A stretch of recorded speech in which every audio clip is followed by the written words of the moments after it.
Adesso torniamo alla cronaca italiana, andiamo a Verona dove si avvia alla conclusione il Vinitaly, il Salone internazionale del vino. In questa edizione si tirano le somme su due fronti importanti, i consumi degli italiani e l'export di questa importante risorsa economica del nostro paese all'estero, e vediamo di saperne di più dal nostro inviato che è Argentini. Vediamolo.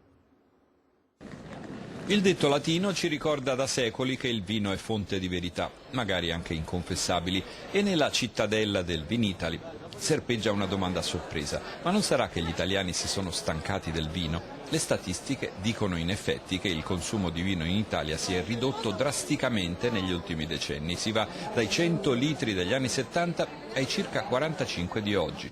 Gli italiani bevono sempre meno e allo stesso tempo l'Italia esporta sempre di più. Il sorpasso viene annunciato qui come una svolta. Nel 2010 l'export ha superato il consumo interno. Oggi si consuma meno ma meglio, quindi i produttori sono molto orientati alla qualità e quindi si sta orientando verso un consumo giusto, più di qualità.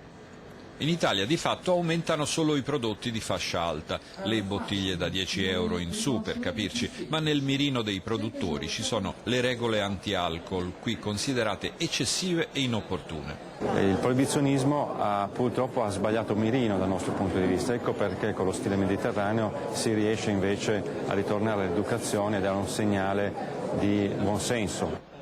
E intanto sulla scena internazionale continua l'eterna lotta con i cugini francesi, che ci battono ancora sul terreno della qualità, ma stanno perdendo una delle battaglie più clamorose, quella delle bollicine, come conferma con un certo entusiasmo il presidente della Regione Veneto, Luca Zaia. Il Veneto cresce bene, cresce a due cifre nell'export, soprattutto abbiamo un export che rappresenta il 30% di tutto quello che si vende all'estero dell'Italia enologica. Abbiamo ancora un obiettivo, è quello di superare lo champagne, lo faremo quest'anno. Ancora non è un sorpasso, non può essere considerato ufficiale, ma siamo lì con la Francia. Ormai i numeri sono scritti, 320 milioni di bottiglie loro, 353 noi, li abbiamo superati.